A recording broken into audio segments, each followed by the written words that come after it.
আসলে American physical therapy অ্যাসোসিয়েশনের সংজ্ঞার দিকে যদি আমরা তাকাই, একজন ফিজিক্যাল থেরাপিস্ট হচ্ছে মুভমেন্ট এক্সপার্ট, এবং সে একজন মানুষের নড়াচড়া সব ধরনের কর্মক্ষমতাকে আবার জীবনে ফিরিয়ে আনা আর পক্ষেই সে কাজ করে।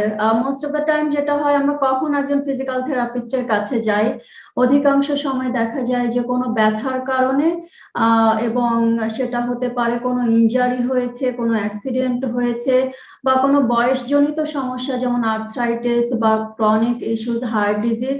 তো আসলে ফিজিক্যাল থেরাপি এমন একটা প্রফেশন বা এমন একটা হেলথ কেয়ার সেক্টর যেটা আসলে কোনো রোগ ভিত্তিক বা কোনো অর্গান ভিত্তিক নয়।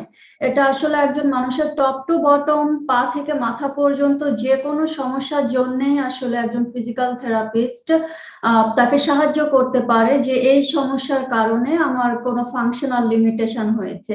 এমন হতে পারে যে একজন মানুষের মাথা ব্যথা আছে যার কারণে সে পড়াশোনায় মনোযোগ দিতে পারছে না, সেক্ষেত্রেও কিন্তু ফিজিক্যাল থেরাপি ট্রিটমেন্ট একটা গুরুত্বপূর্ণ ভূমিকা রাখে। তো আসলে এটা খুব ব্রড একটা প্রফেশন, এবং কোনো ঔষধ ছাড়া ম্যানুয়াল ট্রিটমেন্ট, বিভিন্ন ধরনের ইলেকট্রোথেরাপি এবং টেকনোলজি টুলস ব্যবহারের মাধ্যমে এই ট্রিটমেন্ট গুলা করা হয়, এবং কোনো ওষুধ ছাড়া।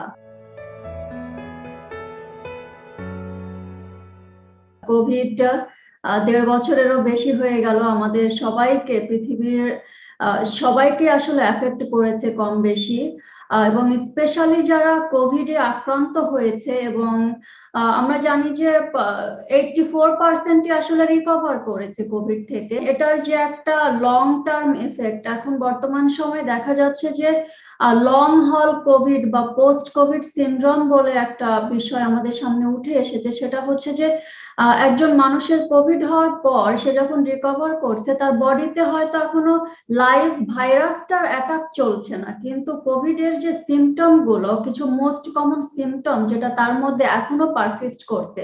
ফর এক্সাম্পল, তার হয়তো এখনো খুব টায়ার্ড লাগছে, fatigue is a huge most common symptom. সবাই কমপ্লেন করছে যে কোভিড শেষ হয়ে গেছে কিন্তু সে এখনো খুবই টায়ার্ড ফিল করছে, মাসল এইকিং, জয়েন্ট পেইন, এবং ব্রিদিং এর সমস্যা, এই ধরনের সমস্যাগুলো কিন্তু অনেক পেশেন্টেরই পারসিস্ট করছে। তো সেক্ষেত্রে ফিজিওথেরাপি আসলে খুব চমৎকার ভূমিকা রাখে, যেহেতু তারা মুভমেন্ট এক্সপার্ট। তারা আসলে একজন রোগীকে যখন পূর্ণভাবে এক্সামিন করছে, তাকে দেখার চেষ্টা করছে যে আসলে আসলে আমার কাছে যদি 10 জন কোভিড পেশেন্ট আছে, রিকভার্ড পেশেন্ট, প্রত্যেকটা পেশেন্টকে আমি এক্সপেক্ট করব যে তারা ভিন্ন ভিন্ন ভাবে প্রেজেন্ট করছে, কারণ সবাই কিন্তু একইভাবে প্রেজেন্ট করবে না, সবার সিভিয়ারিটিও কিন্তু একইভাবে হবে না। সো প্রত্যেকের জন্যই আসলে ইন্ডিভিজুয়ালাইজ ট্রিটমেন্টটা প্রয়োজন। এবং কারো দেখা যাবে জয়েন্ট পেইন বেশি হচ্ছে, কারো দেখা যাবে আর সবকিছু ঠিক আছে কিন্তু ব্রিদিং এ প্রবলেম হচ্ছে।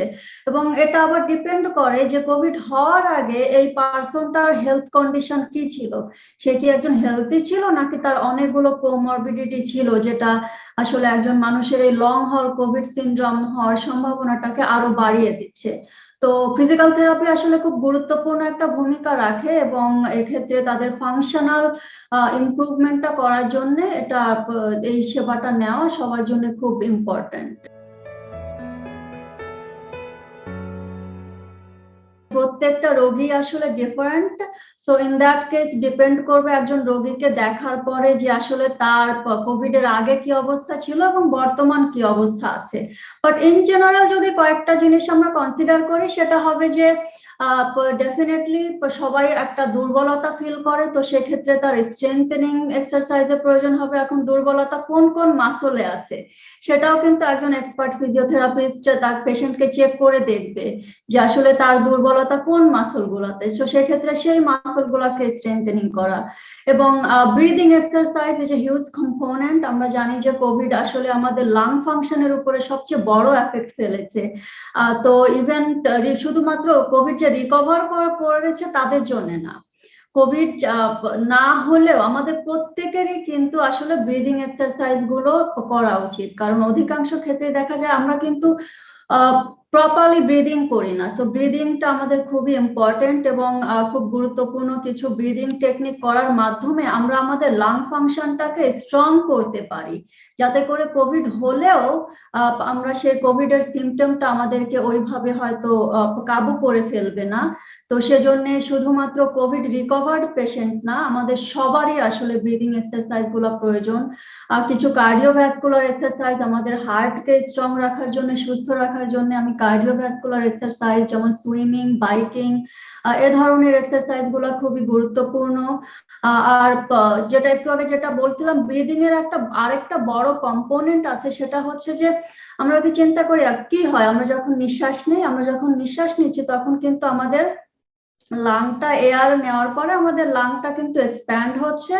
এক্সপ্যান্ড হওয়ার কারণে আমাদের রিব কেজটাকে মুভ হতে হচ্ছে, রিব কেজটা বড় হচ্ছে। আমরা যখন নিঃশ্বাস নিচ্ছি রিব কেজটা এভাবে এক্সপ্যান্ড হচ্ছে, নিঃশ্বাস ছাড়ছি কেজটা কোলাপস হচ্ছে। কিন্তু অধিকাংশ সময় দেখা যায় যে অনেক সময় যখন কোভিড হয়েছে তখন আমরা কিন্তু দীর্ঘ সময় সেই রোগীটা হয়তো বেডে শুয়েছিল, বসেছিল, সে অনেকটা মানে আনমুভড অবস্থায় ছিল, হয়তো নড়াচড়া কম করেছে। তো অনেক সময় আমি আমার ক্লিনিকে যেটা দেখছি যে অনেক রোগীরাই তাদের চেস্ট এক্সপ্যানশনটা প্রপারলি হচ্ছে না। তো যেটা হয়, আপনার খাঁচাটা যদি আটকে থাকে তো আপনার লাংটা কিন্তু ফুলতে পারছে না যথেষ্ট পরিমাণে। তো সেই ক্ষেত্রে আপনি কিন্তু যথেষ্ট পরিমাণ অক্সিজেন নিতে পারছেন না। তো ব্রিদিং এক্সারসাইজের পাশাপাশি লাং ফাংশনটাকে ইমপ্রুভ করার জন্য আরেকটা জিনিস যেটা দেখতে হয় সেটা হচ্ছে যে আমাদের চেস্ট মুভমেন্টটা প্রপারলি হচ্ছে কিনা। তো এটা একটা স্ট্রাকচারাল এক্সাম যেটা একজন অভিজ্ঞ ফিজিওথেরাপিস্ট করে দেখতে পারেন, এবং তাদের যদি রিব কেজে কোনো রেস্ট্রিকশন থাকে তো রিব কেজ রেস্ট্রিকশন গুলো সরিয়ে দিলে তখন লাংটা প্রপারলি এক্সপ্যান্ড হতে পারবে এবং সে সুন্দরভাবে নিঃশ্বাস নিতে পারবে। তো আমার মনে হয় যে কয়েকটা টিপস সে ফলো করলে সে আবার সুস্থ হয়ে উঠতে পারবে। আমরা নিঃশ্বাসের মাধ্যমে কি নিচ্ছি আসলে? এয়ারের মধ্যে কি আছে? এয়ারের মধ্যে কিন্তু আছে অক্সিজেন পার্টিকেলস, সবচেয়ে বেশি, that's a huge component of it. তো আমরা যখন ডিপ ব্রিদিং করছি আমরা প্রচুর পরিমাণ অক্সিজেন নিচ্ছি, এবং নিঃশ্বাসটা যখন ছাড়ছি তখন আমরা আমাদের শরীরের ভেতরে যে হার্মফুল টক্সিনস, কার্বন ডাই অক্সাইড আছে সেটা আসলে আমরা বের করে দিচ্ছি। তো অক্সিজেন নেওয়াটা যেমন ইম্পর্টেন্ট, অক্সিজেন বের করে দেওয়াটাও কিন্তু, কার্বন ডাই অক্সাইড বের করে দেওয়াটাও কিন্তু ততটাই important, if not more. For example, আমরা অনেক সময় শ্যালো ব্রিদিং করি। শ্যালো ব্রিদিং আমরা এভাবে যখন নিচ্ছি তখন কিন্তু ব্রিদিং এর একটা রুল হচ্ছে 2:3 রেশিও। ফর এক্সাম্পল, আপনি ধরেন 10 সেকেন্ড যদি আপনি নিঃশ্বাস নেন তো আপনি নিঃশ্বাসটা ছাড়বেন 12 থেকে 13 সেকেন্ড ধরে। তার মানে নিঃশ্বাস নেওয়ার থেকে নিঃশ্বাসটা ছাড়ার সময় একটু বেশি নিতে হবে। দ্যাট অ্যালাউজ আমাদের শরীরে যে কার্বন ডাই অক্সাইড, আদার হার্মফুল কেমিক্যালস, টক্সিনস যেটা আছে সেটা বের হয়ে যাওয়ার সুযোগ দেওয়া হচ্ছে। তো আমার শরীরে যদি এই টক্সিনস গুলো বিল্ড আপ হয় তখন কিন্তু আমি খুব ওই নেতিয়ে পড়ি, খুব টায়ার্ড ফিল করি। তো আমি শুধু অক্সিজেন নিব না, আমি কার্বন ডাই অক্সাইডটাকে যাতে বেরও করে দিতে পারি। তো এবং আমি যখন অক্সিজেন নিচ্ছি, ফ্রেশ অক্সিজেন যখন যাচ্ছে আমার ব্লাড স্ট্রিমে তখন আমার রক্ত সতেজ হয়ে উঠছে, আমার প্রতিটা বডির কোষগুলো ফ্রেশ রক্ত পাওয়াতে তারা এনার্জি পাচ্ছে। At the same time carbon ডাই অক্সাইড যত বেশি বের হয়ে যাচ্ছে তত বেশি আমার এনার্জি লেভেলটা বাড়তে পারছে। এটা আমরা কোভিড আসার পরে নতুন করে উপলব্ধি করেছি। আর একটা কথা হচ্ছে কি, যে ওই যে বলে না যে কোনো কিছু ফ্রি পেলে আসলে সেটার মূল্য করি না আমরা। তো এক্ষেত্রেও সেটা প্রযোজ্য এই জন্যে যে অক্সিজেন কিন্তু স্রষ্টা আমাদেরকে দিয়ে দিয়েছেন। এটার জন্য একজন সুস্থ মানুষ, আপনি আমি যখন নিঃশ্বাস নিচ্ছি এটার জন্য কিন্তু আমি পে করছি না, আমি কিন্তু সুস্থভাবে নিঃশ্বাস নিচ্ছি, এটা অফুরন্ত আমার চারপাশে আছে। কিন্তু এই সেম অক্সিজেন আপনি হসপিটালে যখন অসুস্থ হয়ে একজন রোগীর প্রয়োজন হয় তখন কিন্তু অক্সিজেনের জন্য মোটা অঙ্ক দিতে হয়, এবং তখন আমরা রিয়েলাইজ করি যে আসলে অক্সিজেনের ইম্পর্টেন্সটা কত। তো একজন সুস্থ মানুষ আমরা যখন ভালো আছি, তো এই অক্সিজেন আমাদের অফুরন্ত চারপাশে আছে, কিন্তু এটাকে নেওয়ার একটা অনেকগুলো আসলে ব্রিদিং এক্সারসাইজ অনেক ধরনের আছে। তো আজকে কারণে আমরা অল্প কয়েকটা টেকনিক আমরা ফলো করতে পারি। একটা আমরা করতে পারি, সেটা হচ্ছে পার্সলি ব্রিদিং। পার্সলি ব্রিদিংটা হচ্ছে ঠোঁট ফুলিয়ে নিঃশ্বাস নেওয়া। এটা খুব হেল্পফুল হয় যখন আপনি শর্ট অফ ব্রেথ ফিল করেন। অনেকে আছে যখন বিশেষ করে কোভিড পেশেন্টদের ক্ষেত্রে অনেকে আর কি একটু হাঁপানি দেখা দিতে পারে, সে যখন শর্ট অফ ব্রেথ ফিল করে, তো তখন তাকে রিল্যাক্স করার জন্য পার্সলি ব্রিদিংটা খুব ইম্পর্টেন্ট এবং খুব ইফেক্টিভ ভাবে কাজ করে। তো পার্সলি ব্রিদিংটা করাটা খুব সহজ। আর আরেকটা জিনিস বলে রাখি, আপনি বলছিলেন যে কোন পরিবেশে আসলে করাটা। ব্রিদিং আসলে এমন একটা জিনিস যেহেতু আমরা প্রতি মুহূর্তে করছি, এটার জন্য আসলে কোনো বিশেষ কোনো পরিবেশের প্রয়োজন নাই। জাস্ট একটু কনসাসনেস এর প্রয়োজন যে আমি করবো এভাবে, এবং আপনি যে কোনো পরিবেশে যে কোনো অবস্থাতেই করতে পারেন। তবে সবচেয়ে ভালো হয় যদি আপনি বসে আপনার মেরুদণ্ড সোজা রেখে এই ব্রিদিং এক্সারসাইজ গুলো করেন, তাহলে আপনার লাংটার মুভমেন্টটা একটু বেটার হবে। শুয়ে থাকলে তখন গ্র্যাভিটি যেহেতু লাংটাকে নিচের দিকে পুল করছে, এফেক্টটা একটু কম হতে পারে। তো যে কেউ আসলে ঘরে, অফিসে বা অনেক সময় আপনারা মানুষ যখন যাতায়াত করছে, আমরা বাসে বিভিন্ন জায়গায় লং টাইম বসে আছি, তখন বসে আমরা করতে পারি। তো আমরা যে পার্সলি ব্রিদিংটা যেভাবে করব, নাক দিয়ে নিঃশ্বাস নিব,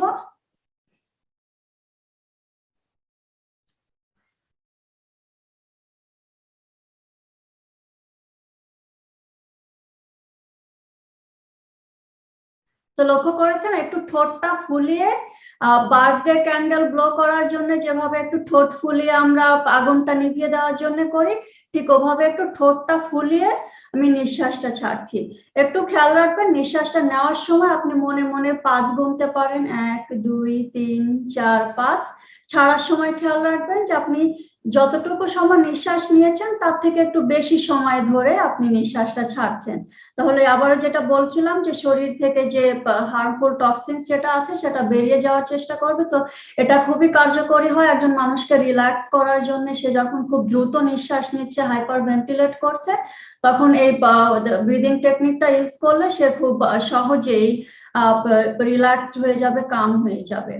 আরেকটা ব্রিদিং এক্সারসাইজ দেখাতে পারি, সেটা হচ্ছে ডায়াফ্রাগম্যাটিক ব্রিদিং, বা এটাকে সহজ ভাষায় বেলি ব্রিদিং বলে। বেলি ব্রিদিং কেন বলে? এটা আমরা পেটটা ওঠানামা করে। তো এটা করার ক্ষেত্রে আমরা এক হাত যদি বুকের উপর রাখি, আরেক হাতে রাখবো আমি আমার ঠিক পেটের উপর, পেটের নাভিটা যেখানে, ঠিক নাভি স্থলে যদি আমি আরেকটা হাত রাখি, বুকে যে হাতটা রাখবো সে হাতটার কাজ হলো শুধুমাত্র মনিটর করবে যে আমি যখন নিঃশ্বাস নিব আমার বুক কোনোভাবে নড়াচড়া করবে না, কারণ এই ব্রিদিং এক্সারসাইজটাতে আমি আমার পেটটা ফোলাতে যাচ্ছি। তো আমি যখন নিঃশ্বাস নিব আমি খেয়াল করব যে নিঃশ্বাস নেওয়ার সময় আমার পেটটা ফুলে উঠবে, আর আমি যখন নিঃশ্বাস ছাড়বো তখন আমার পেটটা বুক সহ একটু কোলাপসড হয়ে আসবে। তো ঠিক সেভাবে আমি যদি সোজা হয়ে বসি, মেরুদণ্ড সোজা করে,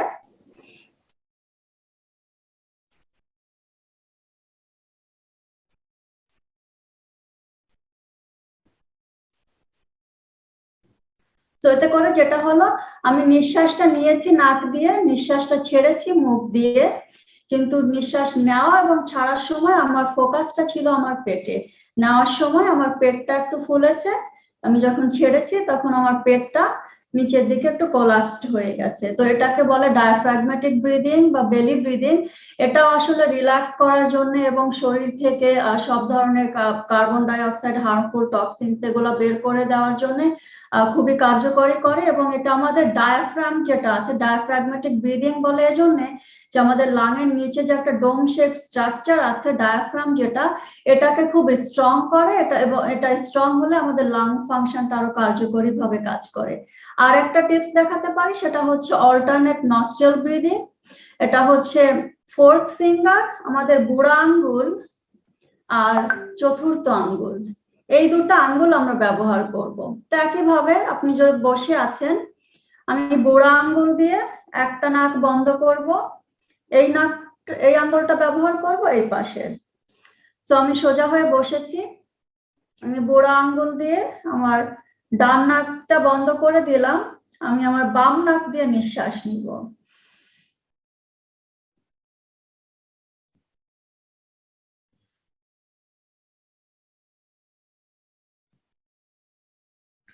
তো যেটা করেছে, বাম নাক দিয়ে নিঃশ্বাস নেওয়ার পরে সেই নাকটা আমি এই চতুর্থ আঙ্গুল দিয়ে বন্ধ করে দিয়েছি। বন্ধ করে বাম নাক দিয়ে নেওয়া নিঃশ্বাসটাই আমি ডান নাক দিয়ে ছেড়ে দিয়েছি। ছেড়ে দেওয়ার পরে আবার ডান নাক দিয়ে আমি নিঃশ্বাস নেব।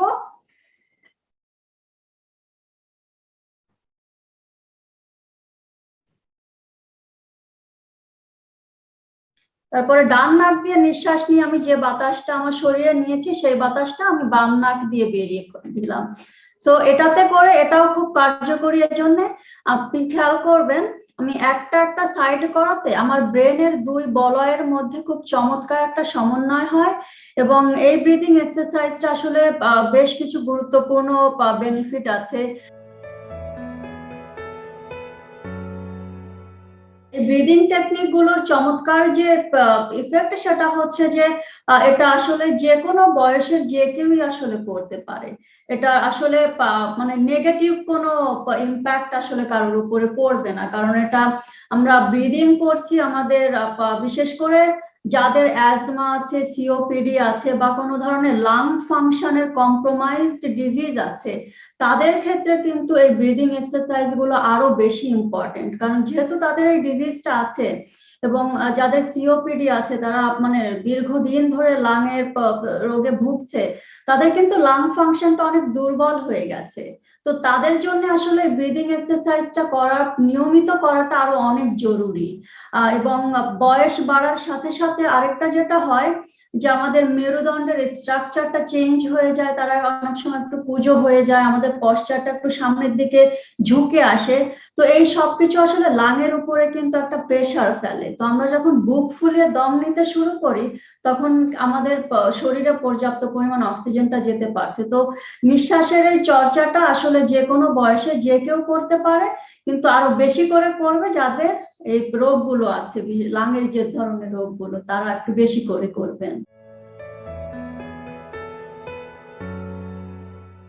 খুব সংক্ষেপে যদি চেস্ট ফিজিওথেরাপির কয়েকটা সেকশনের কথা বলি, যেমন চেস্ট পারকাশন ভাইব্রেশন আছে, কন্ট্রোলড কফিং টেকনিক আছে, ডিপ ব্রিদিং এক্সারসাইজ আছে, ইনসেন্টিভ স্পাইরোমেট্রি, এটা একটা ডিভাইস যেটা ব্যবহার করে আমরা আমাদের লাং ফাংশন ইনক্রিজ করতে পারি।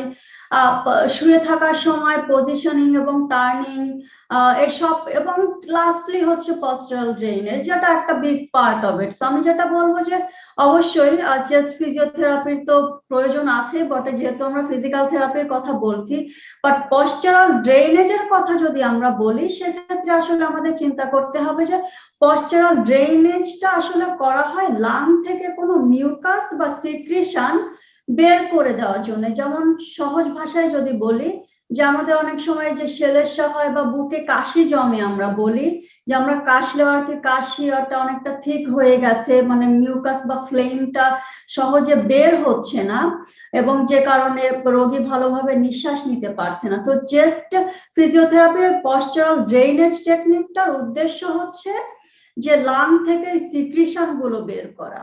তখন একজন কোভিড পেশেন্টের যদি স্পেসিফিকলি সেই প্রবলেমটা থাকে যে তার সেলেসা জমে গেছে, তার লাংয়ে অনেক মিউকাস জমেছে, সেটা সিক্রেট করলেই, সেটা বের করে আনলে তার ফাংশনটা একটু ইমপ্রুভ হবে, সেক্ষেত্রে পশ্চারাল ড্রেনেজ অবশ্যই কার্যকরী হবে। বাট আমাদেরকে আগে দেখতে হবে যে আসলে তার জন্য এটা প্রয়োজনীয়, মানে সব কোভিড পেশেন্টদেরকে কি আমি পশ্চারাল ড্রেনেজ করবো? Absolutely not. আমাকে আগে দেখতে হবে যে পশ্চারাল ড্রেনেজের ইন্ডিকেশন কি, যে তার বুকে কোনো কিছু জমেছে কিনা, কোনো শ্লেষ্মা জমেছে কিনা, যেটা সে সহজে বের করতে পারছে না। অনেক সময় দেখা যায় যে সে রোগী ভালোভাবে কাশি দিতে পারছে না, তো সেক্ষেত্রে হয়তো সেটা বেরিয়ে আসছে না, তো সেজন্য পশ্চারাল ড্রেনেজটা ইম্পর্টেন্ট হয়। বাট চেস্ট ফিজিওথেরাপির আদার যে কম্পোনেন্টস গুলো আছে, সেটা হচ্ছে যে আপনার ব্রিদিং টেকনিক গুলো, ইনসেন্টিভ স্পাইরোমেট্রি, এই জিনিসগুলো কিন্তু রোগী নিজেই করতে পারছে। এটার জন্য কিন্তু তার একজন হেলথ কেয়ার প্রফেশনাল বা কোনো ট্রেন্ড ফ্যামিলি মেম্বারের প্রয়োজন হচ্ছে না। তো সেজন্য আমি বলবো চেস্ট ফিজিওথেরাপির অন্যান্য যে পার্টস গুলো আছে সেগুলো আরো বেশি কার্যকরী হতে পারে, বিশেষ করে মাইল্ড টু মডারেট সিমটম যাদের আছে।